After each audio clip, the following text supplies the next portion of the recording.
Pistol. Oh boy, here we go again. The latest in a long line of biopics turned into extended prestigious television because no one's going to pay their money to go watch a Sex Pistols movie. So we're going to put it on streaming. 6 episodes of the Sex Pistols. Cool. Look, anybody who's watched this channel, you know my thoughts on limited series of television like this. Like, it's just, some of them are good, some of them are bad. Sex Pistols is interesting. Pistol is a fascinating attempt to capture every single part of the Sex Pistols story. I don't know if it does it for the better or the worse. So Danny Boyle is a part of this. He is a producer, a director, intrinsically connected to this story. And that makes sense to me. Danny Boyle seems like a guy who would have grown up in an era where the Sex Pistols were prominent. A lot of his work, I could see homages to that band and that identity in there. So I'd get him wanting to do this. Makes sense to me. It's such a weird show. And what I mean by weird is like, it's doing things that are very typical to the genre it's about. And that can sometimes be a problem, especially when you're talking about the Sex Pistols. Because look, I'm not a big Sex Pistols fan. I like what they represent for the culture. I think they are an important stepping stone to get where we do in terms of rock and roll and grunge and punk aesthetics in terms of just culture. They are very important. They're not a great band. and that's the point. I think that's the point where it's like, it's not about what they're singing, it's how they're singing it, it's how they're presenting themselves. That's the punk, that's the rock and roll thing. So I respect and admire that, but I will never say they're my favorite band.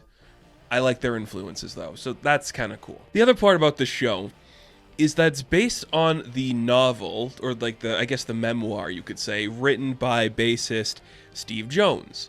So he's the lead character in this story, which I guess makes sense because it can't be Sid, it can't really be Johnny, can't really be Paul. So I guess if you find a narrative reason for Steve to be the one who does it, it makes sense. Like, he's got the tough upbringing, he's kind of the outsider finding his voice in this generation, he wants to be a part of this movement and doesn't really know how to do it. So sure, I guess he's as good as any to start when you're doing the narrative that way. I can see that fine. The problem with that too is that you run thin on the story with him very soon. Because then you start making up stuff for him and doing stories of him that don't matter. And then you're just like, oh, because he's no longer... I guess because he's the lead, we lose some effect on the other members. In particular, Johnny Rotten. And I know that's not his actual name, that's his stage name. We're going to go with it because the actual Johnny Rotten sued the production of this show because he's like, you're portraying me terribly. And I buy that completely. If Steve is our lead, he has his arc going through the story. He wants us to succeed. We are seeing his journey, and it's kind of interesting. We're seeing Johnny's story as well. He is presented in a certain light. And whether that light is accurate or not, it's definitely a light that I would take offense to if that's how someone portrayed me. Now, again, I don't know the guy personally, and I don't know if that's how he actually acts, but just from what we see on screen, I understand why someone would take offense to that. I do. Paul's in it, doesn't do much. And one of the things I'm actually very impressed with that this show did was quietly insert Sid into the narrative, because I think a lesser talent would force Sid Vicious into your face. It'd be like, here he is, this is the guy, he represents everything about this era and this generation. Blah, Sid, blah. But no, it gradually builds to him. He does get an episode title called Nancy and Sid towards the end of the season. So I like the kind of build up to Sid's role in this. I think that's very important because, yeah, he just kind of shows up, doesn't do much, has a certain aesthetic to him, has certain events happen, and then we move on as a band. It's interesting in that regard. And I think one of my biggest problems I have with this actual narrative is that it's the freaking Sex Pistols. It's anarchy, it's chaos, it's destruction. That's what they represent. That's what they're trying to say. It's so timid a show. Like, there are certain moments where you feel there's the raw energy coming out, but then it's also like, Here's the typical biopic format. Let's do a scene where we're listening to the band construct the song. Because some guy's like, I don't want to do this anymore. If you're going to do the band without me, you got to do the drums like this. And everyone's like, da da da da da. It's like, and I'm like, okay. Am I watching Bohemian Rhapsody right now? Because that's what this feels like. And then those moments, they just feel so inauthentic. And that, I think, is a big problem. Now, one of the things I do really enjoy about this is the aesthetic it builds. It looks like it's that era. It's dirty. It's grungy. We have a different aspect ratio for the actual television we're watching this on. I like that. That's smart. The costume design, it's very impressive. The camera film grain we use, it's very impressive. I'm liking that a lot. And then you just get, like, of course, the kind of, like, grungy counterculture stuff where it's just, like, this anarchy and chaos. It's like, we got to kick the UK in the ass and get it going. And that sometimes that's presented in a certain way where I'm like, yes, I buy this. And other times it's like, this feels so Baz Luhrmann-y and how Hollywood-y it would make it instead of actually being that grungy. And this is the freaking Sex Pistols. Let's see the grunge. Let's see the dirt and the grime and the filth and the destruction.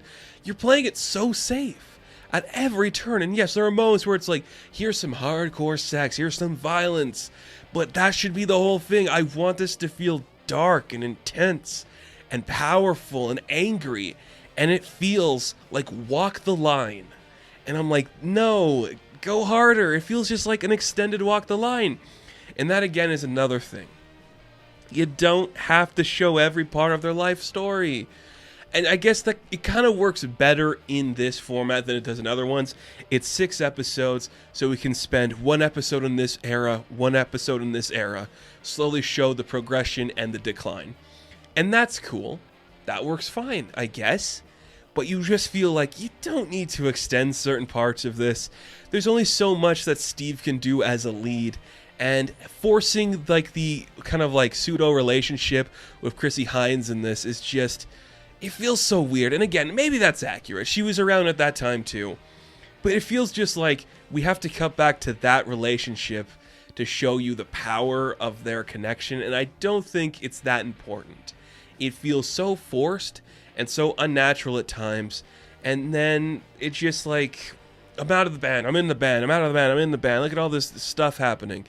Not much to it. And I'm like, come on, man. You know this world. People idolize this idea. They idolize this revolution that you're bringing. Let's see that revolution. Don't be so calm. Go crazy. Be loud. Don't use this, like, satirized music of the time. Listen to the grunge. And what I will admire, though, is, like, the camera work when we do get to the anarchy. It's fast. It's loose. It's tight. It's scary. I do admire that. I think that's very impressive. But other times... ooh, it's not really doing much. I will say every actor is doing great. I think they all get their parts done right, perfectly. It's very cool. Some of them are more dramatic than others. Some of them are more timid than others. And I think that's great. You're doing a nice variety of the two. Yes, the actor playing Sid is doing pretty good. Yes, the actor playing Johnny Rotten's doing great. Steve Jones, very quiet. I like that. Paul's Paul. Works for me. Chrissy's fantastic. That young actress is going to go far. And of course, Maisie Williams is in here playing Jordan, who is an affluent person in this time period, and how she plays a role in this. It feels very unnatural, but whatever. It's in there. It's such a mixed bag, and I think that's the big problem with this. Like, the writing is there, the directing is there, but try a little bit more to go crazy. Get the gut punch in there, you know? Let's feel something. You're so calm. You're so much like every other biopic in this genre when you got some of the loudest, most intense, dangerous guys in that era. Maybe this was changed because if they went more extreme, maybe Johnny would have won the lawsuit. Maybe that's what happened. Either way, interesting. The Sex Pistols show, they tried. They certainly tried. So Pistol, the only season of this we're probably going to get, I'm going to give a 6 out of 10. Thank you guys for watching this review. Be sure to like and subscribe to the channel. As always, you can check me out on Instagram, TikTok, and Twitter. And as always, I will catch you in the next one. Have fun. Stay safe. Good luck. I was going to say good rock. I don't know why. Arr.